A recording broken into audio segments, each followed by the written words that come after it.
안녕하세요. 저희는 돌멩이조의 조모미, 최보연, 하나연입니다. 저희의 교육 대상은 치약을 결정하는 데 고민인 사람들로 선정하였습니다. 목차는 다음과 같습니다.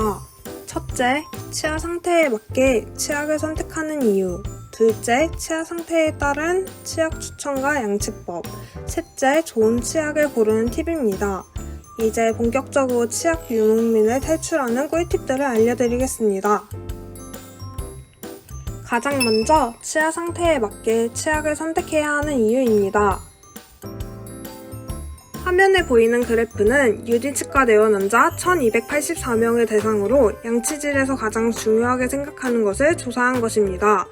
그래프를 보시면 대부분 양치질에 있어 치약을 중요하게 생각하지 않는 것을 볼 수 있습니다. 하지만 치약이 치아에 많은 도움을 준다는 사실을 알고 계신가요? 치약은 다음과 같이 치아 강화나 충치 예방, 잇몸 질환 예방, 시린니 케어 등 다양한 기능을 가지고 있습니다. 양치질에 있어 칫솔질이 중요한 것은 사실이지만 치약 선택 또한 구강 건강을 지키는 데 있어 중요하다는 것을 놓치고 있어서는 안 된다고 생각합니다. 사람마다 지문이 다른 것처럼 치아 상태도 다 다른 것을 알고 계신가요? 이렇게 각자 다른 치아 상태를 가지고 있지만 한 가지의 치약으로 가족 혹은 친구들과 공유하면서 사용하는 것은 아이러니하지 않나요? 지금부터 구강 상태에 맞게 올바른 치약을 사용하여 현명한 구강 위생 관리를 실천할 수 있는 방법을 알아봅시다. 치아 상태에 따른 치약 추천과 양치법입니다. 다양한 치아 상태의 환자들이 궁금한 게 있다는데요. 한번 들어볼까요? 환자분, 어떤 것이 고민인가요? 이가 시린데 이가 시릴 땐 어떤 치약을 선택해야 하는지 고민이에요. 이가 시리다면 질산칼륨, 인산산칼슘, 염화칼륨 등의 성분이 포함된 치약이 좋아요. 이러한 성분들이 치아 안쪽의 방어벽을 형성하여 통증을 막아주는 데 효과적이에요. 참고로 치아 표면에 무리를 줄 수 있는 연마제 성분은 피해주시는 게 좋아요. 아, 그렇군요. 감사합니다. 환자분 어떤 것이 고민이신가요? 충치로 인해 어떤 치약을 사용해야 하는지 고민인데 어떤 것이 좋을까요? 충치가 있으시다면 불화나트륨, 일불소 인산나트륨 등 불소가 함유된 치약을 사용해보세요. 불소는 충치를 예방하는 데 많은 도움이 되며 진행된 충치를 억제시킬 수 있습니다. 단, 어린이의 경우 치약을 삼킬 수 있기 때문에 불소가 1000ppm을 초과하지 않도록 주의하시는 것이 좋겠습니다. 그렇군요. 감사합니다. 환자분 어떤 것이 고민이신가요? 입냄새가 심한데 이럴 땐 어떤 치약을 사용하는 것이 좋을까요?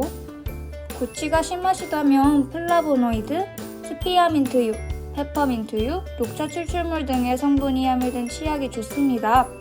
그리고 양치 후에 10번 이상 충분히 입을 헹궈주는 것이 좋아요. 이때 찬물보다는 따뜻한 물로 헹궈주시면 세정 효과가 더 좋아져서 구취 완화에 도움이 됩니다. 그렇군요. 좋은 정보 감사합니다. 환자분 어떤 것이 고민이신가요? 이가 누래서 많이 스트레스 받고 있어요. 이를 하얗게 만드는데 도움이 되는 치약이 있을까요? 이를 하얗게 만들고 싶을 땐 피로인산나트륨, 탄산칼슘, 이산화규소 등의 성분이 함유된 치약을 선택하는 것이 좋습니다. 치아 표면의 이물질을 제거하고 치아를 빛나게 해줍니다. 하지만 이러한 치약들을 과하게 사용하면 치아 표면이 마모되어서 이 시림 증상을 유발할 수 있으니 주의하시는 것이 좋겠습니다. 그렇군요. 감사합니다. 선생님, 그렇다면 앞에 나온 사례의 사람들에게 추천해 주실 양치법이 있을까요? 그럼요. 당연하죠. 회전법이라는 양치법을 추천해 드리고 싶습니다. 앞에 나온 사례들이 아니더라도 평범한 모든 사람들도 이 회전법으로 양치하는 것을 추천드릴게요. 회전법은 칫솔을 잇몸과 치아 사이에 45도로 대고 윗니는 위에서 아래로 쓸어 내리듯이 아랫니는 아래에서 위로 쓸어 올리듯이 닦으시면 돼요. 씹는 면은 앞뒤로 칫솔을 지글지글 닦아주시면 되는데 이렇게 말로만 설명하면 어려우실 테니까 우리 한번 회전법 영상 보러 가실까요?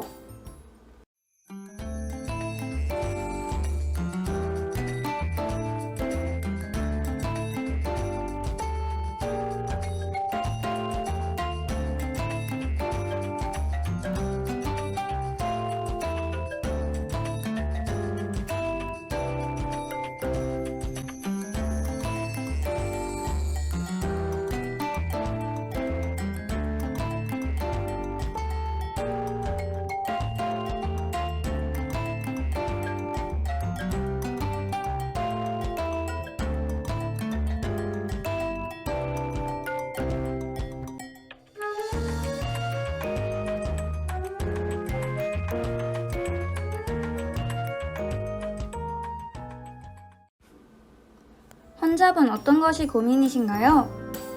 유치원 자녀를 둔 부모인데 아이 치약을 사러 갔다가 어떤 걸 사야 할지 모르겠어서 고민입니다. 어떤 치약을 써야 아이들한테 좋을까요? 어린이들은 불소가 함유된 치약을 사용하는 것이 좋습니다. 불소 함유량은 1000ppm 이하이며 불소는 치아의 수산화인해석과 결합하여 산을 잘 녹지 않는 불화이석을 형성하여 충치를 예방합니다. 양치를 할 때는 원두콩 크기 정도의 소량을 사용하시고 아이들이 그 치약을 빨아먹거나 삼키지 않도록 보호자의 지도가 필요합니다. 그렇군요. 좋은 정보 감사합니다. 어린이들에게 적합한 양치법이 따로 있을까요? 네, 어린이들은 아직 회전법으로 양치하기 미숙하기 때문에 묘연법 또는 폰즈법이라 하는 양치법을 사용해요. 이 묘연법은 이를 담은 상태에서 칫솔을 치아의 직각으로 대고 치아의 바깥쪽으로부터 원을 그리듯 빙글빙글 돌려가면 닦는 방법이에요. 안쪽 면과 씹는 면은 아까 회전법과 같이 좌우로 지글지글 닦아주면 돼요. 그러면 묘연법 영상을 보러 가실까요?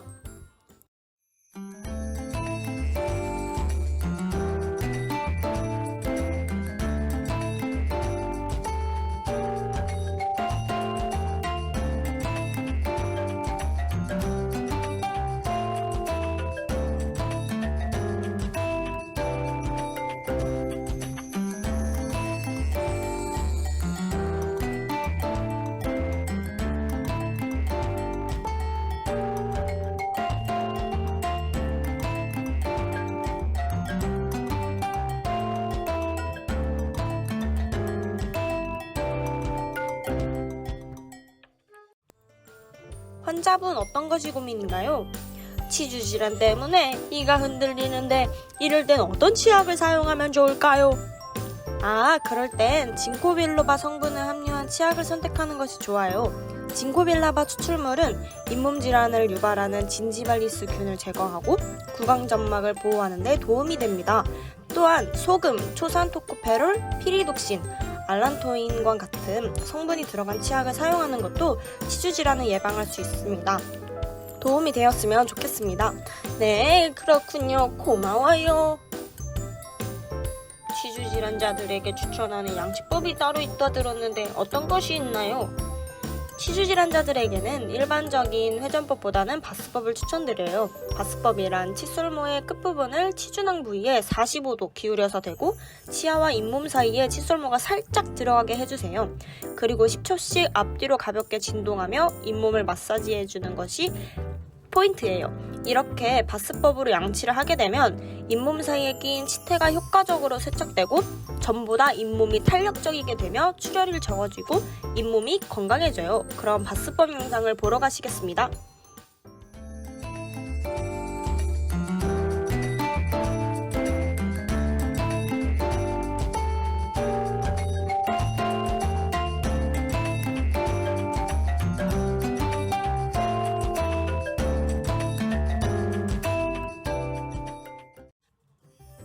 마지막으로 좋은 정보를 하나 알려드리겠습니다. 바로 좋은 치약을 고르는 꿀팁입니다. 두 눈은 반짝, 두 귀는 쫑깃하며 집중해주세요. 치약을 구매할 때 어떤 성분이 함유되었는지 확인할 수도 있지만 그보다 더욱 간단한 방법을 소개해보고자 합니다. 치약 뒷면을 보시면 라벨이 있다는 것을 알고 계셨나요?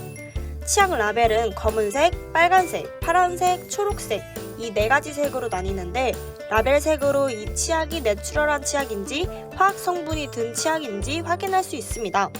검정색은 대부분 화학약 성분이 되어 있고 빨간색은 천연 성분과 화학 성분이 혼합된 치약이며 파란색은 천연과 의약품 성분이 섞인 치약입니다. 녹색은 100% 천연 성분이 들어간 치약입니다. 단 아무리 100% 천연 성분 의약품에 치료 성분이 함유된 치약이라 해도 아주 소량의 화학 성분이 들어있을 수 있다는 점을 참고하셨으면 좋겠습니다. 그렇다고 너무 라벨 색상에만 의존하지 마시고 치약 성분 또한 확인하여 현명한 치약을 선택하면 좋겠습니다. 치약 선택은 우리가 먹는 식품만큼 매우 중요하다는 것을 인지하고 고려하여 보다 안전한 치약을 선택함으로써 올바른 구강 건강을 지킵시다. 이상 많은 치약 유목민들이 자신의 치아 상태에 맞게 알맞은 치약을 선택하여 보다 건강한 치아를 가지며 살아가기를 바라는 마음으로 발표를 마치겠습니다.